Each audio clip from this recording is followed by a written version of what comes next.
चलिए, chapter number 8 हम लोग देखते हैं। ऐसे 520 है उसके अंदर एनालिटिकल प्रोसीजर। सबसे पहले इसका मतलब क्या है? एनालिटिकल प्रोसीजर एक तरीका होता है फाइनेंशियल डेटा को चेक करने का। इसमें सबसे पहले हम सोचते हैं कि इस फाइनेंशियल डेटा का कौन से दूसरे फाइनेंशियल या नॉन फाइनेंशियल डेटा के साथ में रिलेशनशिप है, किस तरीके से वो कनेक्टेड है, मैथमेटिकल रिलेशनशिप क्या है, ताकि ये रिलेशनशिप समझकर हम लोग एक्सपेक्टेड वैल्यूज, एक्सपेक्टेड रेशियोज निकाल सके और कंपैरिजंस कर सके। तो एनालिटिकल प्रोसीजर में सबसे इंपॉर्टेंट बात जो होती है, हम कंपेयर करते चीजों को। एग्जांपल देता हूं मैं आपको।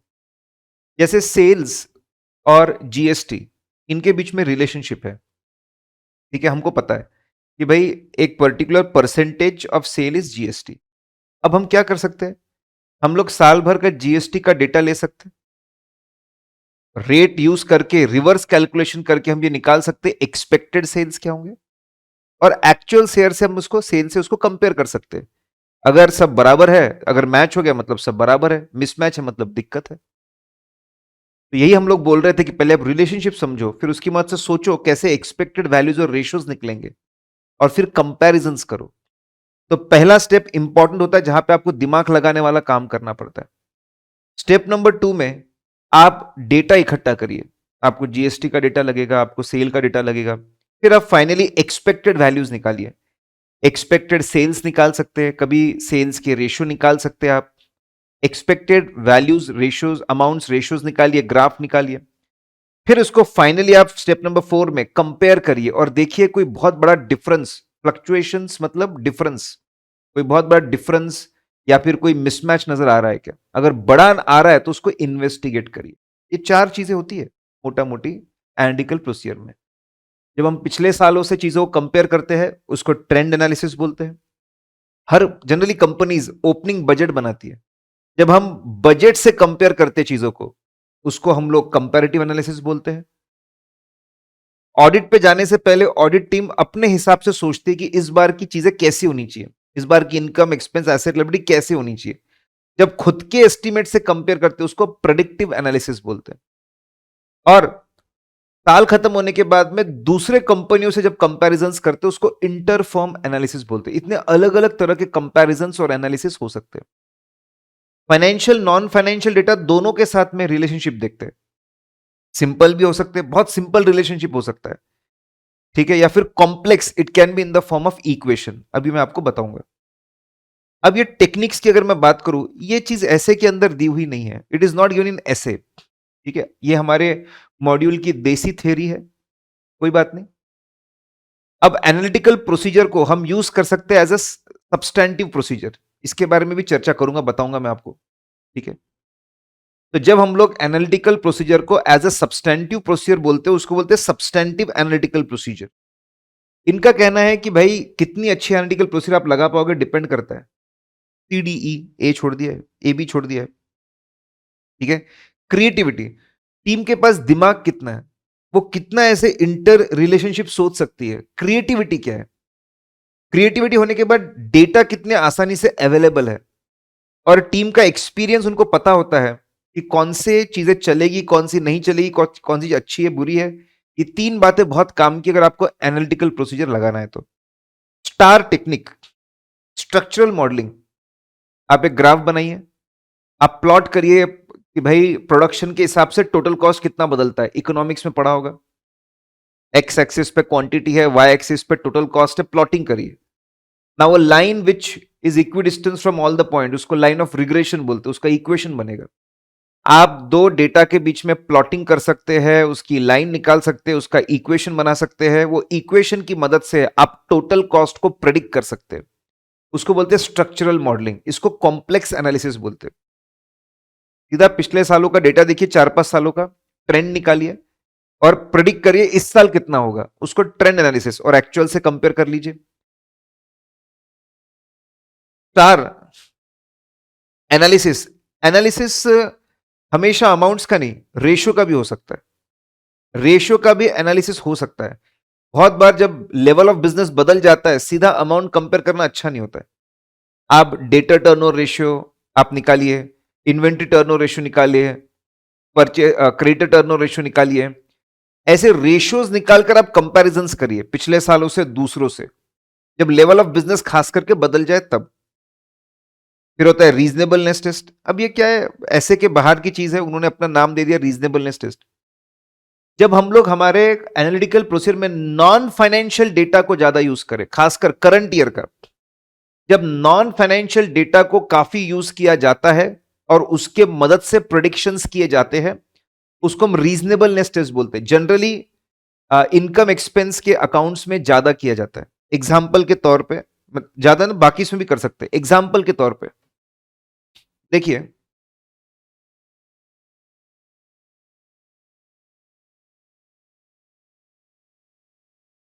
देखिए कैसे हम लोग नॉन फाइनेंशियल डेटा को यूज कर सकते हैं। जैसे WIP, वर्क इन प्रोग्रेस का क्वांटिटी निकाल सकते हैं। बहुत सिंपल है। कैसे निकाल सकते हैं हम लोग WIP का क्वांटिटी? आपने कितने यूनिट्स प्रोडक्शन के लिए भेजे थे और कितने प्रोड्यूस हो चुके, कितने भेजे थे और कितने प्रोड्यूस हो गए, वो माइनस कर दो तो बचा क्या? WIP। इस इससे आपको एक्सपेक्टेड WIP मिल जाएगा। एक्चुअल एक्चुअल WIP से आप कंपेयर कर लीजिए। बहुत सिंपल है। ठीक है, तो आप नॉन फाइनेंशियल डेटा को जब यूज करते हो, नॉन फाइनेंशियल डेटा मतलब जो चीज रुपीज में नहीं होती, वो एग्जांपल है। फिर आप एक्सपेक्टेड रेंट निकाल सकते हैं। आपको पता है होटल में कितने रूम है, आपको पता है कि हर महीने में कितना ऑक्यूपेंसी रेट है, सॉफ्टवेयर बता देता है कि 40%, 50%, 60%। आपको पता है नंबर ऑफ डेज कितने हैं, आपको पता है पर डे रूम रेंट कितना है, मल्टीप्लाई करके एक्सपेक्टेड रेंट। फिर हमने क्या किया, नॉन फाइनेंशियल डेटा लिया, number of rooms, occupancy rate, days, इसकी मदद से non financial non financial data की मदद से एक्सपेक्टेड रेंट निकाला और एक्चुअल से कंपेयर कर लीजिए। ठीक है, फिर आप ऐसे एक्सपेक्टेड अमाउंट निकालकर भी कंपैरिजन कर सकते हैं, एक्सपेक्टेड रेशो निकाल सकते हैं। अब यहां पे इन्होंने मॉड्यूल में इतने अच्छे से एक्सप्लेन नहीं किया, लेकिन हम हमारा दिमाग लगा रहे इसमें। आप एक काम करिए, total interest divide by number of debentures, number of deposit करिए कि हर डिबेंचर पे कितना इंटरेस्ट पे कर रहे हो, हर डिपॉजिट पे कितना इंटरेस्ट पे कर रहे हो, ऑफिशियल रेट से कंपेयर करिए। मैंने इसको थोड़ा सा मॉड्यूल में इसको अच्छे तरीके से नहीं दिया था, मैंने उसको थोड़ा सा मॉडिफाई किया ताकि दिखे कि नॉन फाइनेंशियल चीजों को यूज किया हुआ है। तो जब नॉन फाइनेंशियल चीजों को यूज करते करंट ईयर की, उसकी मदद से प्रेडिक्शंस करते, उसको रीजनेबलनेस टेस्ट। पर डिबेंचर पर डिपॉजिट कितना इंटरेस्ट आ रहा है ऑफिशियल रेट से, देखिए मैंने उसमें भी सीक्वेंस बनाया। पहले हम लोन लेते हैं, इसलिए पहला उसका पॉइंट लिया। फिर हम लोग रॉ मटेरियल लेते हैं, तो हमने उस फिर रॉ मटेरियल होता है, हमने उसका पॉइंट, फिर रॉ मटेरियल खरीदते उसका पॉइंट है, फिर हम प्रोडक्शन करते हैं उसका पॉइंट है, फिर सेल होता है उसका पॉइंट है, तो इंटरेस्ट का पॉइंट हो गया। उसके रॉ मटेरियल की कितनी क्वांटिटी कंज्यूम की पर यूनिट प्रोड्यूस्ड, ये रेशियो निकालिए, raw material consumed per unit produced. ठीक है, और उसको हम पिछले साल से कंपेयर करो, दूसरों से कंपेयर करो कि रॉ मटेरियल कंजम्पशन सही लग रहा है ना, नॉर्मल लग रहा है ना। ये भी एक रीजनेबलनेस टेस्ट है। फिर एक काम करिए, आप देखिए कितना टोटल डिस्काउंट दिया है, sales quantity on an average per unit कितना डिस्काउंट दिया है, on an average per unit कितना डिस्काउंट दिया वो निकालिए, उसको पिछले सालों से दूसरों से कंपेयर करिए। ऐसा हो सकता है। परसेंटेज कितना स्क्रैप हुआ, कितनी क्वांटिटी स्क्रैप हुई, divide by total production quantity, percentage scrap पर आपको मिल जाएगा। लेट्स फ्रीज, जब हम लोग नॉन फाइनेंशियल डेटा, खास करके करंट ईयर का नॉन फाइनेंशियल डेटा जब यूज करते हैं, उसकी मदद से जब हम चीजें करते हैं, उसको हम लोग रीजनेबलनेस टेस्ट बोलते हैं। तो रीजनेबलनेस टेस्ट में हम लोग क्वांटिटी, मतलब नॉन फाइनेंशियल डेटा का यूज ज्यादा करते हैं। आगे बढ़ते हैं। एनालिटिकल प्रोसेस को कहां कहां यूज कर सकते हैं या फिर उसका टाइमिंग। हम इनिशियली उसको प्लानिंग स्टेज में यूज कर सकते हैं, फिर एग्जीक्यूशन स्टेज और फाइनलाइजेशन स्टेज। कैसे? प्लानिंग स्टेज में हम लोग अमाउंट्स को, रेशियोज को कंपेयर करके बिजनेस की अंडरस्टैंडिंग ऑब्टेन कर सकते हैं, रिस्की एरिया पता कर सकते हैं। आगे देखेंगे हम लोग। एग्जीक्यूशन स्टेज में जब हम लोगों को ट्रांजैक्शन बैलेंस डिस्क्लोजर के असर्शंस को सब्सटैंशिएट करना होता है, कंफर्म करना होता है, तो एक तरीका होता है एनालिटिकल प्रोसीजर और दूसरा तरीका होता है टेस्ट ऑफ डिटेल्स। तो यहां पर भी उसको यूज कर सकते हैं। जब हम लोग एनालिटिकल प्रोसीजर को यूज करते हैं सब्सटैंशिएट करने के लिए चीजों को, तो सब्सटेंटिव एनालिटिकल प्रोसीजर्स बोलते हैं। आखिरी में पूरा ऑडिट होने के बाद मेरा ऑडिट मैंने बराबर किया ना, फाइनलाइजेशन स्टेज पे भी इसको हम यूज कर सकते हैं। अगर हम इसको यूज करेंगे तो डिटेक्शन रिस्क कम हो जाएगी। डिटेक्शन रिस्क हम एक्सेप्टेबल लेवल पे लाएंगे, जिससे ultimately audit risk acceptable level पे आ जाएगी। प्लानिंग स्टेज में आप कंपनी का बहुत सारा डेटा इकट्ठा करिए, फाइनेंशियल नॉन फाइनेंशियल दोनों। कितना टर्नओवर है, कितने एम्प्लॉयज है, कितने प्लांट्स है, प्रोडक्शन कैपेसिटी क्या है, कितने स्क्वायर फुट जगह है। आप इसको कंपेयर करें दूसरे लोगों से तो आपको स्ट्रेंथ एंड वीकनेस समझेगी कि धंधे के स्ट्रेंथ क्या है, वीकनेस क्या है, इनका अच्छा क्या है, बुरा क्या है। पिछले साल से कंपेयर करेंगे तो समझ में आएगा कि कहां पे ये लोग ग्रो हो रहे हैं, कहां पे डिक्लाइन हो रहे हैं, कहां पे एक्सपांशन है, कहां पे सेल ऑफ ये लोग कर रहे हैं। इससे आपको रिस्की एरियाज मिल जाएंगे कि कहां कहां बहुत ज्यादा बदलाव हुआ है, ये सब रिस्की एरियाज है। इसकी मदद से आप अच्छी ऑडिट प्रोसीजर तय करवाएं। धंधे को समझेंगे तभी अच्छी ऑडिट प्रोसीजर हम तय कर पाएंगे। फिर इसके बाद use of analytical procedure as substantive test, हम उसको यूज कर सकते हैं सब्सटेंटिव टेस्ट। देखिए, सब्सटेंटिव करने के दो तरीके मैंने आपको बताया, एनालिटिकल और टेस्ट ऑफ डिटेल्स। अब कहां पे एनालिटिकल ज्यादा यूज करना, कहां पे टेस्ट ऑफ डिटेल्स ज्यादा यूज करना, कैसे तय करें, हाउ टू डू दैट। तो कुछ फैक्टर्स हमको देखने पड़ेंगे। ये चार चीजें हैं। सबसे पहले हमको सोचना पड़ेगा कि जो एरिया हम चेक करना चाहते हैं और जो असर्शन हम चेक करना चाहते हैं, क्या उसके लिए एनालिटिकल प्रोसीजर सूटेबल है क्या। सिर्फ एनालिटिकल लगाना चाहिए कि उसके साथ टेस्ट ऑफ डिटेल्स ज्यादा लगाना चाहिए, कि ज्यादा टेस्ट ऑफ डिटेल्स लगाना चाहिए। पहले आपको ये सोचो, इज इट सूटेबल। जैसे मैंने यहां पे लिख के रखा हुआ है, डिस्काउंट के लिए ज्यादा सूटेबल है क्योंकि डिस्काउंट का रिलेशन है सेल्स के साथ। जीएसटी चेक करने के लिए ज्यादा सूटेबल है। लीगल एक्सपेंस का किसी के साथ कोई खास रिलेशन नहीं है। एडवर्टीजमेंट एक्सपेंस, रिसर्च का भी कोई खास रिलेशन नहीं है, वहां पे सूटेबल नहीं है। असर्शन भी कौन सा चेक करना वो देखो। वैल्यूएशन और कंप्लीटनेस चेक करना है, मोटा मोटी चीजें सही लग रही क्या, वहां पे एनालिटिकल प्रोसीजर काम का है। ऑकरेंस चेक करना, राइट्स एंड ऑब्लिगेशन चेक करना, इसमें कोई खास काम जनरली खास काम आता नहीं है। तो पहले आप देखो suitability for the area and suitability for the assertion. अब ये सुटेबिलिटी देखने के बाद में आप, ठीक है, अब आपको देखिए आपके पास रिलायबल डेटा, अगर आपको इतने ये रेशियोज आपको कंपैरिजन एक्सपेक्टेड वैल्यूज निकालना है, रेशियोज निकालना है, कंपैरिजन करना है, आपको भरोसेमंद डेटा चाहिए। पिछले सालों का भरोसेमंद डेटा, बजट, करंट ईयर का डेटा, वो अवेलेबल है क्या, वो चेक करिए। फिर एक्सपेक्टेड आप अमाउंट्स, एक्सपेक्टेड रेशियोज ग्राफ बनाइए और कंपैरिजंस करिए। अगर आपकी एक्सपेक्टेशन रेंज में है, एक अमाउंट नहीं, रेंज है 10 लाख से 12 लाख ऐसा रेंज है, तो प्रिसाइज होनी चाहिए, नैरो रेंज होनी चाहिए। 5 लाख से 5 करोड़ की रेंज नहीं हो सकती, बेवकूफी है वो। फिर हम अगर बात करें स्टेप नंबर 4 में, स्टेप नंबर 4 में आप कंपैरिजन करके आप डिफरेंस निकाले, डिफरेंस कितना आ रहा है, व्हाट इज द डिफरेंस। ठीक है, डिफरेंस, अगर डिफरेंस कितना देखना चाहिए एक्सपेक्टेड लेवल से कंपेयर कर, डिफरेंस बहुत ज्यादा है तो इन्वेस्टिगेट करिए, तो कुछ करने की जरूरत नहीं है। अगर आप देखेंगे तो चार चीजें सोचनी पड़ती है, चारों चीजें लगभग वैसी ही है, थोड़ी बहुत वैसी है जैसे हम लोगों ने डेफिनेशन में देखी थी, सिर्फ पहले चीज में थोड़ा सा डिफरेंस है। अब एक एक फैक्टर के अंदर जाना है, किसी एरिया के लिए और असर्शन के लिए सुटेबल है, इसमें कौन सी बातें देखनी पड़ती। विराट, वॉल्यूम, जहां पे बहुत वॉल्यूमनस डेटा है, वॉल्यूमनस सेल्स का डेटा, परचेस का डेटा, एक्सपेंस का डेटा, जहां पे बहुत लार्ज वॉल्यूम ऑफ डेटा है, वहां पे ऐसा देखा गया है कि एक डेटा को एनालाइज करके प्रेडिक्टेबल रिलेशनशिप बन जाती है कि भाई नंबर ऑफ यूनिट्स प्रोड्यूस और रॉ मटेरियल में क्या रिलेशनशिप है, एक प्रेडिक्टेबल रिलेशनशिप बन जाती है। जब ये प्रेडिक्टेबल रिलेशनशिप बन जाती है और ये over a period time same चलती है रिलेशनशिप, इसकी मदद से बहुत अच्छी चीजें हम लोग, इसकी मदद से बहुत अच्छी एनालिटिकल प्रोसेस हम लोग लगा सकते हैं और मिसस्टेटमेंट को पकड़ सकते हैं। जहां पे लार्ज वॉल्यूम ऑफ डेटा है, प्रेडिक्टेबल रिलेशनशिप है, जिसकी मदद से हम अच्छे एनालिसिस और गलतियां पकड़ सकते हैं। R stand for risk, risk को हमेशा ध्यान में रख के चलिए।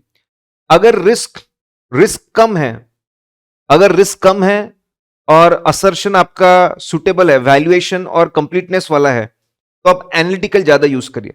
लेकिन जैसे ही रिस्क बढ़ने लगे और दूसरे असर्शन है, तो आपने स्विच करना चाहिए टेस्ट ऑफ डिटेल्स की तरफ। तो डिसीजन लेते वक्त रिस्क के लेवल्स क्या है और असर्शन कौन सा है, इस पे डिपेंड करता है सुटेबिलिटी। वो तो हम असर्शन का पॉइंट पहले भी डिस्कस करके आए।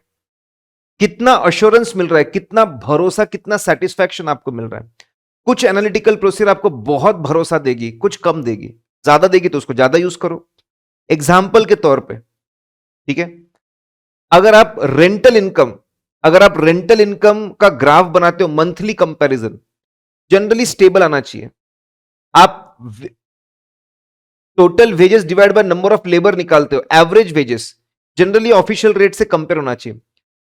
कुछ एरियाज ऐसे रहेंगे, जैसे ही आपका रेंटल इनकम का ग्राफ मैच हो गया, जैसे आपका एवरेज रेट मैच हो गया, मन में बड़ा अश्योरेंस मिलता है, सब बढ़िया है, वहां पे ज्यादा यूज करो।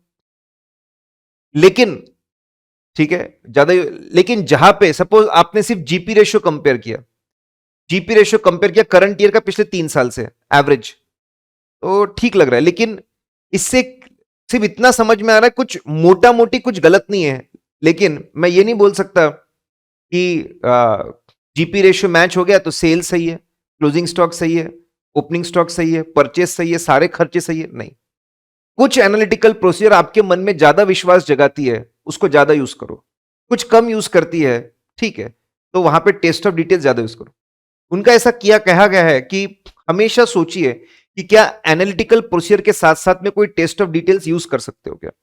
दोनों का कॉम्बिनेशन ना जबरदस्त कॉन्फिडेंस देती है कि एनालिटिकल प्रोसीजर भी वही बात इंडिकेट कर रही थी और ग्राउंड लेवल पे भी वही बात निकली, जबरदस्त विश्वास मन में पैदा होता है, वो करिए। तो विराट, वॉल्यूम अगर ज्यादा है तो सुटेबल है, रिस्क अगर कम है तो सुटेबल है, अश्योरेंस ज्यादा मिल रहा है तो सुटेबल है, दूसरे टेस्ट ऑफ डिटेल्स का इसको मिक्स करो, अच्छा सुटेबल है। आगे बढ़ते हम लोग, फैक्टर्स अफेक्टिंग रिलायबिलिटी। देखिए, अगर एनालिटिकल प्रोसीजर करना है तो आपको रिलायबल डेटा लगेगा। कैसे समझेंगे डेटा रिलायबल है कि नहीं? सीनियर एनसीसी कैडेट्स शॉर्टकट है, सीनियर एनसीसी वाले बताएंगे भाई। सोर्स ऑफ डेटा, अगर कंपनी के बाहर से डेटा आ रहा है वो ज्यादा भरोसेमंद है। अगर डेटा एक्चुअल डेटा है, काउंटिंग वाला डेटा है, ज्यादा भरोसेमंद है। एस्टिमेटेड डेटा कम भरोसेमंद होता है। और कंपेरेबिलिटी, अगर मैं थर्ड पार्टी के डेटा की बात करूं, दूसरी कंपनी एकदम हमारी जैसी कंपनी है, सेम प्रोडक्ट, सेम मेथोडोलॉजी, सब कुछ सेम, तो वो डेटा ज्यादा अच्छा होता है, रिलायबल डेटा होता है कंपैरिजन के लिए। कंपनी के अंदर अगर डेटा बन रहा है तो क्या कंट्रोल्स है, क्या सिस्टम यूज किया गया। सिस्टम बहुत बढ़िया लोग है, बहुत बढ़िया सॉफ्टवेयर है जो कंप्लीटनेस इंश्योर करते हैं, एक्यूरेसी इंश्योर करते हैं, भाई कंप्लीटनेस इंश्योर करते हैं, एक्यूरेसी, वैलिडिटी, ऑथराइज डेटा है तो ज्यादा भरोसेमंद है। फिर डेवलपिंग एक्सपेक्टेशन, अच्छी एक्सपेक्टेशन हम कैसे डेवलप कर पाएंगे, उसकी भी फैक्टर 3 एडीई, ठीक है। A stand for availability of data, जितना ज्यादा से ज्यादा financial non financial data available रहेगा, उतना इनोवेटिव एनालिटिकल प्रोसीजर, अच्छे एक्सपेक्टेशन डेवलप कर पाएंगे। सेल्स के साथ पिछले साल के सेल हो, बजटेड सेल हो, क्वांटिटी हो, नंबर ऑफ कस्टमर्स हो, नंबर ऑफ डिस्पैच हो, बड़े प्यारे प्यारे अलग अलग रेशियोज निकालकर कंपैरिजंस कर पाएंगे। डिग्री ऑफ डिसएग्रीगेटेड डेटा, सिर्फ टोटल सेल्स या मंथली सेल है, हमको और ब्रेकअप चाहिए, प्रोडक्ट वाइज ब्रेकअप चाहिए, उसके अंदर ब्रांच वाइज ब्रेकअप चाहिए, उसके अंदर हमको सेल्स एग्जीक्यूटिव वाइज ब्रेकअप चाहिए। जितना ज्यादा ब्रेक किया हुआ डेटा मिलेगा, डिसएग्रीगेटेड डेटा मिलेगा, उतना हम अच्छे माइन्यूट लेवल पर जाकर एनालिटिकल प्रोसेस को परफॉर्म कर पाएंगे। एक्सपेक्टेड रिजल्ट्स एक्यूरेसी, जितना कॉन्फिडेंटली हम लोग बोल सकते हैं कि डिस्काउंट इतना रहना चाहिए, जीएसटी इतना रहना चाहिए, जितना ज्यादा कॉन्फिडेंस रहेगा एक्सपेक्टेड वैल्यूज में, उतना बढ़िया एक्सपेक्टेड वैल्यूज को यूज कर सकते हैं मिसस्टेटमेंट निकालने के लिए। हमको पता है जीएसटी रेट इतना रहना चाहिए, हमको पता है डिस्काउंट रेट इतना रहना चाहिए। जितना ज्यादा एक्सपेक्टेड वैल्यू में एक्यूरेसी रहेगी, उतने ज्यादा अच्छा कंपैरिजन करके हम गलतियां निकाल पाएंगे। तो अवेलेबिलिटी ऑफ डेटा है, अच्छी एक्सपेक्टेड वैल्यूज, डिसएग्रीगेटेड है, डिग्री अच्छी एक्सपेक्टेड, एक्यूरेसी है उसमें, गुड एक्सपेक्टेड वैल्यूज, डिफरेंस मिलेगा। देखो डिफरेंस अगर बड़ा है तो उसको इन्वेस्टिगेट करते, छोटा है तो उसको छोड़ देते। अब कौन से डिफरेंसेस कौन से इन्वेस्टिगेट करने चाहिए, नहीं करने चाहिए, 3 बातों पे डिपेंड करता है। एलएमआर, लास्ट मिनट रिवीजन बोलते हैं generally. LMR, level of assurance, desired, obtain नहीं, डिजायर्ड। हमारा सीनियर हमको क्या बोलता है, कितना ज्यादा हमको अश्योरेंस चाहिए, भरोसा चाहिए। सीनियर बोलता है बहुत ज्यादा कॉन्फिडेंस से काम करना है, बहुत ज्यादा अश्योरेंस चाहिए। तो भाई साहब ऐसे केस में हमको छोटे मोटे डिफरेंस भी इन्वेस्टिगेट करनी चाहिए। मटेरियलिटी लेवल कैसी होती है? अगर मटेरियलिटी लेवल छोटी है तो छोटे मोटे डिफरेंस भी इन्वेस्टिगेट करेंगे। रिस्क ज्यादा है तो छोटे मोटे डिफरेंस भी इन्वेस्टिगेट करने पड़ेंगे। फिर इन्वेस्टिगेट कैसे करते हैं? एनालिटिकल प्रोसेस परफॉर्म करने अगर आपको डिफरेंस मिलते हैं, फ्लक्चुएशन, इनकंसिस्टेंसीज मिलती है, अनयूजुअल चीजें मिलती है, तो इन्वेस्टिगेट करना पड़ेगा। इंक्वायरी, पूछताछ, पहला काम करते पूछताछ। जितने जवाब दे रहे वो हर जवाब को, उसको रिस्पॉन्स बोलते हैं, उसको डॉक्यूमेंट से मैच करो, कहीं से मैच करके देखो। ये सबसे बेस्ट तरीका है। अगर जरूरत पड़े तो इन्वेस्टिगेट अदर ऑडिट प्रोसीजर लगानी पड़ेगी। जब मैनेजमेंट का एक्सप्लेनेशन ठीक नहीं लग रहा, मजा नहीं आ रहा, गड़बड़ लग रहा है, तभी हम अदर ऑडिट प्रोसीजर पे जाते हैं, नहीं तो हम नहीं जाते। ओवरऑल कंक्लूजन में कैसे होगा? देखो बहुत सिंपल है, मैंडेटरी है। ऑडिट के आखिरी में इसको लगाना मैंडेटरी है। इसमें हम लोग क्या करते हैं? ऑडिटेड डेटा को पिछले साल से कंपेयर करते हैं और देखते कहां कहां पे डिफरेंस निकल के आ रहा है, परसेंटेज में निकालते हैं। 2% डिफरेंस है पिछले साल के मुकाबले, 5, 10, 15 कितना डिफरेंस है। आखिरी में ऑडिटेड डेटा को कंपेयर करके हम देखते कितना डिफरेंस है। अब ध्यान सुनिए, अब यहां पे जो चेंजेस दिख रहे हैं, ये अगर आपके ऑडिट एविडेंस से मैच हो रहा है, ऑडिट फाइल से मैच हो रहा है, ऑडिट की अंडरस्टैंडिंग से मैच हो रहा है, मतलब it is giving you corroborative evidence. आपको जो डिफरेंसेस दिख रहे हैं वो कंफर्म कर रहे हैं आपके फाइल के अंदर के एविडेंस को, वो कंफर्म कर रहे हैं आपकी अंडरस्टैंडिंग को। बोले बहुत अच्छा है, मतलब मन में विश्वास जागा, हमारी टीम ने अच्छा ऑडिट किया है, क्योंकि जो आखिरी में डिफरेंस दिख रहे हैं, परसेंटेज नजर आ रहा है, वो हमारे एविडेंसेस से मैच हो रहे हैं। बड़े विश्वास से हम बोलते हैं हमारा काम अच्छा है, हमारा ओपन अच्छा है। लेकिन अगर ये मिसमैच हो रहा है, इसका मतलब हमारे एविडेंस में दिक्कत है, हमारे अंडरस्टैंडिंग में दिक्कत है। इस एरिया की रिस्क को बढ़ाओ और ऑडिट प्रोसीजर परफॉर्म करो और मेहनत करो। इसलिए आखिरी में जरूर करके देखो, ठीक है, ओवरऑल कंपैरिजन करके देखो और देखो कि चीजें आपके एविडेंस से और फाइलों से मैच हो रही है ना। प्लानिंग स्टेज पे भी ऐसे ही करते हैं, लेकिन एक फर्क होता है। प्लानिंग स्टेज में अनऑडिटेड डेटा को पिछले साल से कंपेयर करते हैं और समझते कहां बदलाव है, और यहां पे ऑडिटेड डेटा को कंपेयर करते हैं। पीएसयूज मतलब पब्लिक सेक्टर एंटिटीज, गवर्नमेंट की एंटिटी। गवर्नमेंट में काम करने का तरीका अलग है, गवर्नमेंट की अप्रोच अलग है, सोच अलग है, पॉलिसीज अलग है, अकाउंटिंग भी अलग होती है। गवर्नमेंट बहुत सारा कैपिटल एक्सपेंडिचर सोसाइटी के लिए करती है, सोसाइटी के बेनिफिट के लिए करती है। कैपिटल एक्सपेंडिचर करते सोसाइटी के लिए, ठीक है, फिक्स एसेट नहीं बनता है, पीएनएल में डेबिट होता है। बहुत सारा खर्चा करते इन्वेंट्री के ऊपर, इन्वेंट्री और बेहतर, सोसाइटी को तकलीफ ना जाए, लेकिन उसको भी पीएनएल में डेबिट। बहुत सारा कैपिटल एक्सपेंडिचर किया जाता है, फिक्स एसेट बढ़े हुए नहीं दिखेंगे, पीएनएल में डेबिट दिखेगा। बहुत सारा रेवेन्यू एक्सपेंडिचर है, इन्वेंट्री बढ़ी हुई नहीं दिखेगी, पीएनएल में डेबिट दिखेगा। इस केस में आपको आपको खर्चे ज्यादा दिखते हैं, फिक्स एसेट कम दिखेंगे, इन्वेंट्री कम दिखेगी। तो ऐसा है कि ये प्राइवेट कंपनियों से अलग चलते हैं। जो ट्रेडिशनल रिलेशन होता है, एक प्राइवेट कंपनी में कैपिटल एक्सपेंडिचर किया तो आगे प्रोडक्शन और आगे सेल बढ़ता हुआ दिखता है, ठीक है, फिक्स एसेट बढ़ते दिखते, चीजें बढ़ती हुई दिखती है। रेवेन्यू एक्सपेंडिचर करो तो इन्वेंट्री बढ़ती हुई दिखती है या आगे सेल बढ़ता है। ऐसा यहां पे नहीं होगा। इसलिए बोलना चाहते हैं कि गवर्नमेंट कंपनी के रेशियोज को, पब्लिक से गवर्नमेंट कंपनी के रेशियोज को आप सीधा प्राइवेट से कंपेयर मत करिए, बेवकूफी होगी। ऊपर से पीएसयू का डेटा अच्छे से अवेलेबल नहीं होता, ओवर पीरियड ऑफ टाइम उसका प्रॉपर डेटा नहीं मिलता। तो पीएसयू में एनालिटिकल प्रोसीजर सोच समझ के लगाए और इनसे आप दूरी रहिए। लेकिन कुछ कुछ रिलेशन अच्छे हो सकते, मैच हो सकते। कॉस्ट पर किलोमीटर, भाई रोड तुम बनाओ कि हम बनाओ, खर्चा कितना है पर किलोमीटर, ये कंपेयर कर सकते हैं। नई गाड़ियां 10 खरीदी, मतलब पुरानी 10 गाड़ियां बेची होगी, अगर धंधा उतना ही है तो ये कंपेयर कर सकते हैं कि भाई इतनी नई गाड़ियां आ रही है तो गाड़ियां गई कितनी। ये कंपैरिजन तो हम भी करते, वो भी करते। कहीं कहीं पे रेशियोज और एनालिटिकल प्रोसेस मैच होगी, लेकिन बी केयरफुल। अब ये ऐसे के अंदर नहीं दिया हुआ है, लेकिन ये हमारे मॉड्यूल में है, and it is like a summary of SA 520। आनंदी is predictable, A for availability of data. जितना अच्छा रिलायबल डेटा अवेलेबल होगा, उतनी प्यारी analytical procedure. Nature of transaction, routine nature के ट्रांजैक्शंस प्रेडिक्टेबल होते हैं, हम अच्छे एक्सपेक्टेड वैल्यूज निकालकर कंपैरिजन कर सकते हैं। नॉन रूटीन वाले, कभी कभार होने वाले, इसको प्रेडिक्ट करना मुश्किल होता है, मैनेजमेंट को बहुत जजमेंट लगाना पड़ता है। ठीक है, इसमें एनालिटिकल प्रोसीजर इतने कंफर्टेबली, इतने अच्छे एक्सपेक्टेड वैल्यूज नहीं निकलते, इतने अच्छे कंपैरिजंस नहीं होते। फिर अकाउंट टाइप, इनकम एक्सपेंस के जो अकाउंट टाइप है ना, उनको प्रेडिक्ट करना कंपैरेटिवली आसान होता है। बैलेंस शीट के अंदर जो एसेट लाइबिलिटीज दिखते हैं, उसमें बहुत ओपनिंग बैलेंस और बहुत क्यूमुलेटिव चीजें आती है।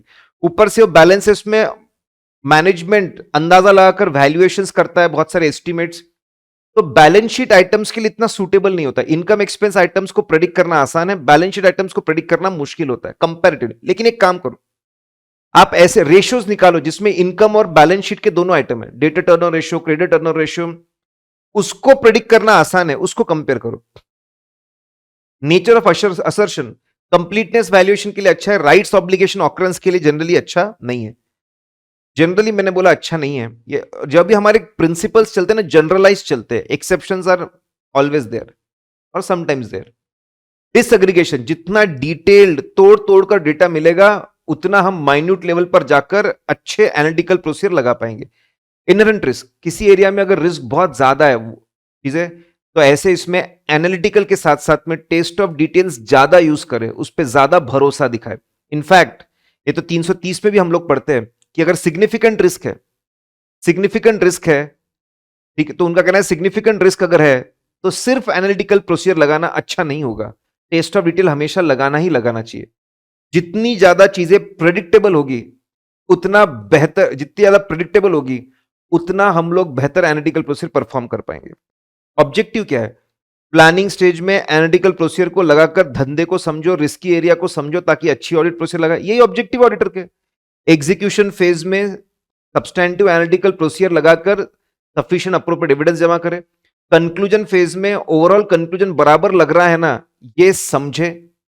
यही ऑब्जेक्टिव है ऐसे 520 का हमारे ऑडिटर के लिए। फिर एग्जाम में क्वेश्चन आया था, सिंपल सा था, रूटीन चेकिंग। ये रूटीन चेकिंग क्या होती है? रूटीन चेकिंग मतलब सीधा बुक्स ऑफ अकाउंट्स की अरिथमेटिकल, हमारे primary books, ledger, financial statement की अरिथमेटिकल एक्यूरेसी चेक पे ध्यान देना। मतलब भाई ओपनिंग बैलेंस बराबर आए ना, जर्नल से बराबर एंट्री हुई ना, पहले तो लेजर में ओपनिंग बैलेंस बराबर आए ना, पोस्टिंग बराबर हुई ना, क्लोजिंग बैलेंस बराबर निकले ना, ट्रायल बैलेंस में बराबर गए ना, फाइनेंशियल में बराबर गए ना। ये रूटीन चेकिंग होती है। रूटीन चेकिंग से आप सारी गलतियां पकड़ नहीं सकते, अंदर ही अंदर बहुत सारा गेम हो सकता है। तो उनका कहना है एनालिटिकल प्रोसीजर, सेल्स का ट्रेंड बराबर लग रहा है ना, परचेस का ट्रेंड बराबर लग रहा है ना, चीजें रीजनेबल लग रही है ना, ये थोड़ा आप रेशियो, ग्राफ्स, रेशियोज, कंपैरिजंस करिए, एनालिटिकल प्रोसीजर लगा। उनका कहना है सिर्फ रूटीन सूखी रुखी चेकिंग मत करिए, एनालिटिकल को भी मिक्स करिए तो अच्छा रहेगा। और ये इन दोनों को मिलाकर ओवरऑल टेस्ट बोलते हैं। ये एकदम देसी थियरी है, स्टैंडर्ड के अंदर दी हुई नहीं है। रूटीन चेकिंग, रुखी सुखी चेकिंग, एनालिटिकल प्रोसीजर, दोनों दोनों का बढ़िया यूज करो आप, उसको ओवरऑल टेस्ट उन्होंने नाम दिया हुआ है।